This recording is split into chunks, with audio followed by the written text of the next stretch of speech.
Saya Pandu Heriana.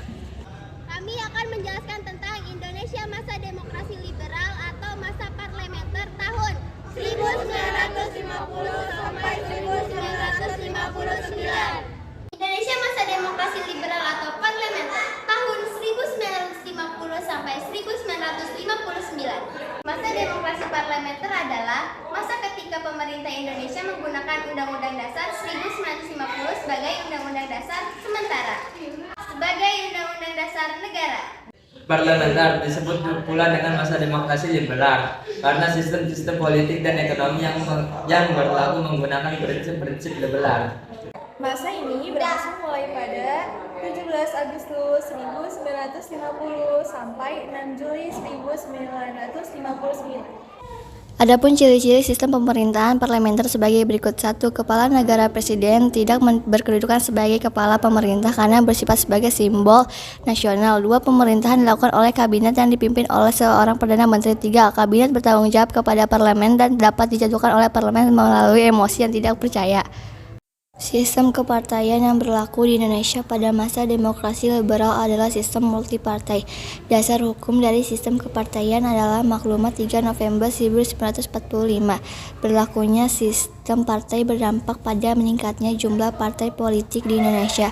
Masyarakat membentuk partai dengan ideologi dan pandangan kenegaraan yang bermacam-macam.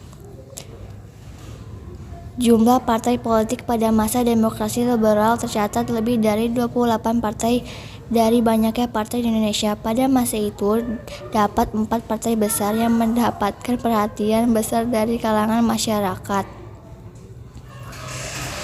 yaitu PNI, Masyumi, NU, dan PKI. PNI mewakili kaum nasionalis, Masyumi mewakili Islam modern, NU mewakili Islam tradisional, dan PKI mewakili kaum komunis. Partai-partai tersebut juga memiliki perbedaan kepentingan yang tidak pernah terselesaikan dengan baik. Oleh karena itu, dalam sistem demokrasi liberal sering terjadi pergantian kabinet. Adapun kabinet-kabinet pada masa demokrasi liberal sebagai berikut. Setelah bentuk negara Republik Indonesia Serikat dibubarkan, kabinet pertama yang memerintah negara Kesatuan Republik Indonesia adalah Kabinet Natsir. Kabinet ini merupakan kabinet koalisi yang dipimpin oleh Masyumi. Sementara PNI lebih memilih kedudukannya sebagai posisi program pokok dari Kabinet Natsir adalah 1. Mempersiapkan dan menyelenggarakan pemilihan umum untuk memilih Dewan Konstituante. 2. Menyempurnakan susunan pemerintahan dan membentuk kelengkapan negara. 3. Menggiatkan usaha mencapai keamanan dan ketentraman. 4. Meningkatkan kesejahteraan rakyat dengan mengembangkan dan memperkuat ekonomi rakyat. Natsir mulai goyah akibat kegagalan dalam perundingan dengan Belanda mengenai Irian Barat. Selain itu, kabinet ini jatuh setelah TNI mengajukan mosi tidak percaya menyangkut peraturan pemerintah Nomor 39 tahun 1950 tentang pemilihan DPRD yang dianggap tidak demokratis dan hanya menguntungkan Masyumi Kusumo. Ini mendapat dukungan mayoritas anggota parlemen. Pada tanggal 21 Maret 1951, Kabinet Natsir berakhir dan Perdana Menteri Natsir mengembalikan mandatnya kepada Presiden. Setelah Kabinet Natsir berakhir, Presiden Soekarno menunjukkan Sukiman dari Partai Masyumi dan Suwiryo dari Partai PNI sebagai formatur kabinet baru dipimpin oleh Sukiman dan kemudian lebih dikenal dengan sebutan Kabinet Sukiman. Kabinet Sukiman memiliki program 7 pasal. Antaranya mirip dengan program dari Kabinet Natsir, hanya beberapa hal mengalami perubahan dan skala prioritas. Belum 1 tahun menjalankan pemerintahan, kabinet ini jatuh penandatangan perjanjian mutual security atau Menteri Luar Negeri Indonesia Ahmad Subarjo dan Duta Besar Amerika Serikat melalui Konkran menjadi penyebab jatuhnya kabinet ini. Tindakan Ahmad Subarjo ini dianggap sebagai kebijakan politik luar negeri yang mendukung blok Barat pada masa Perang Dingin sehingga menyimpang dari prinsip politik luar negeri. Bebas aktif peristiwa tersebut mendorong Sunario dari TNI mengeluarkan mosi agar Kabinet Sukiman mengembalikan mandatnya kepada Presiden. Pada 27 Februari 1952, Kabinet Sukiman menyerahkan mandat kepada Presiden Soekarno. Sebagai permasalahan dalam Kabinet Wilopo sebagai berikut. 1. Krisis ekonomi. 2. Munculnya gerakan separatisme. 3. Terjadinya peristiwa 17 Oktober 1952, yaitu konflik internal dalam tubuh TNI AD. 4. Peristiwa Tanjung Morawa. Konflik antara aparat pemerintah dengan petani. Peristiwa Tanjung Morawa membuat Kabinet Wilopo jatuh akibat mosi tidak percaya. Setelah Kabinet Wilopo mengembalikan mandat Presiden Soekarno, menunjukkan Ali Sastroamidjojo dari PMI dan Wongsonegoro dari Partai Indonesia Raya sebagai Perdana Menteri dan Wakil Perdana Menteri. Kabinet Ali Sastroamidjojo 1. Berhasil mengusir sejumlah prestasi dan menunjukkan peran aktif Indonesia dalam kancah internasional. Salah satu keberhasilan kabinet ini adalah 1. Diselenggarakannya konversi Asia Afrika pada 1955. 2. Membentuk panitia pemilihan umum atau pemilu yang diketuai Hadi Kusumo. 3. Membatalkan perjanjian KBM yang berkaitan dengan utang Indonesia terhadap Belanda. Yang menyebabkan jatuhnya kabinet ini adalah masalah pergantian pimpinan TNI Angkatan Darat yang dikenal sebagai peristiwa 27 Juni 1955. Menghadapi persoalan dalam tubuh TNI Angkatan Darat, Parlemen mengajukan mosi tidak percaya terhadap Menteri Pertahanan.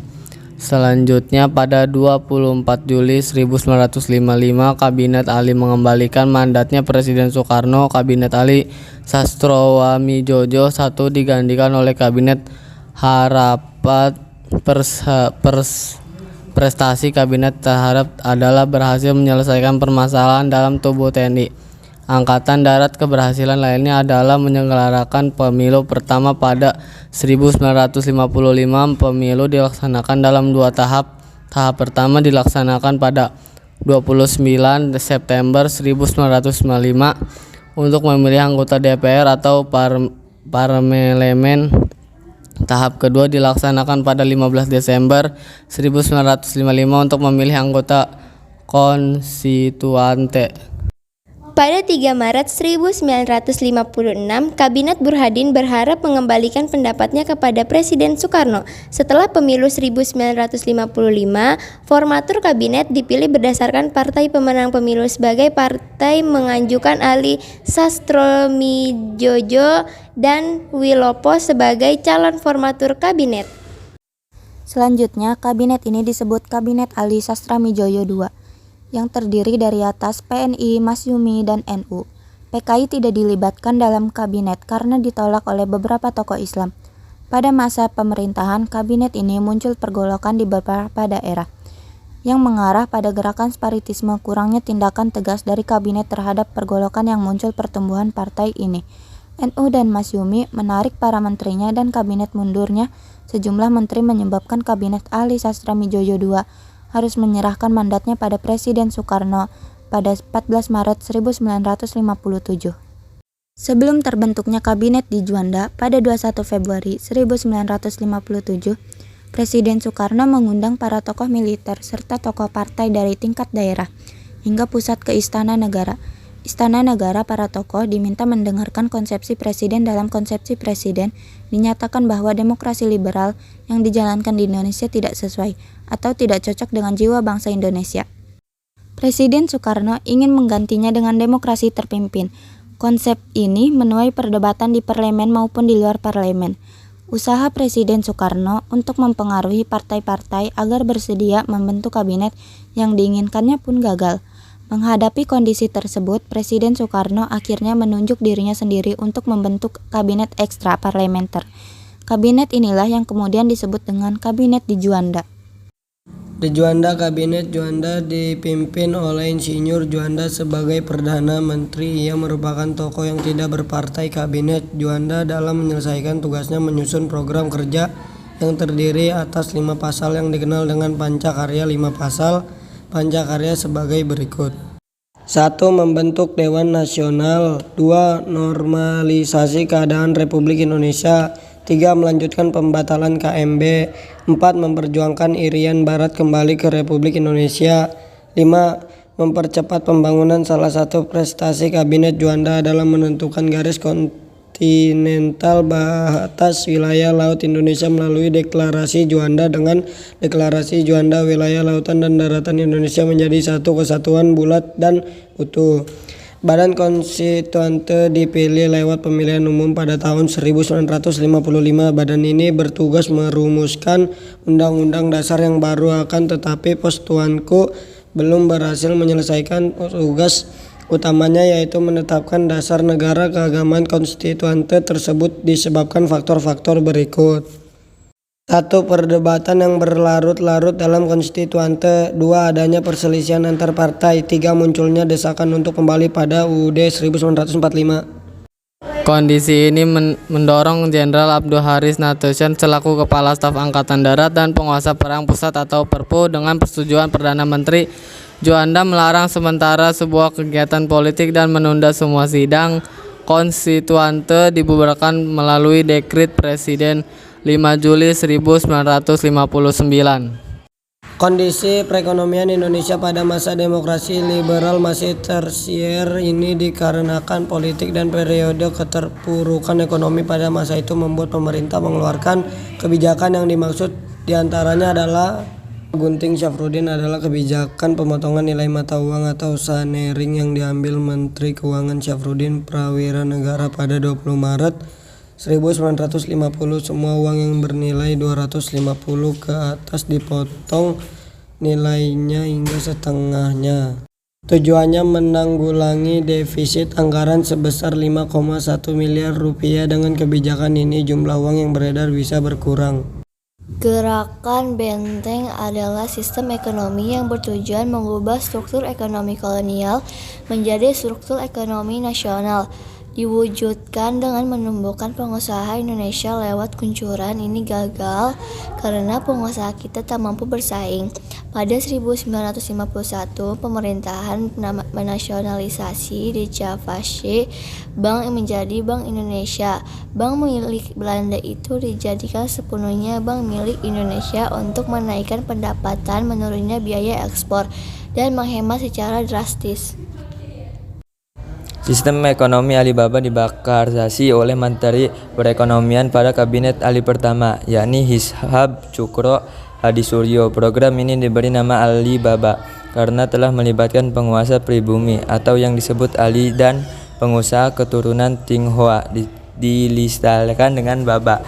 Lewat program ini usaha terturun. Tionghoa diwajibkan melatih tenaga pribumi sebagai imbalan para pengusaha. Tionghoa akan mendapat bantuan kredit dan lisensi dari pemerintah. Sayangnya program ini tidak berjalan sesuai dengan harapan. Demokrasi liberal dengan sistem parlementer harus berakhir ketika Presiden Soekarno mengeluarkan Dekrit Presiden 5 Juli 1959.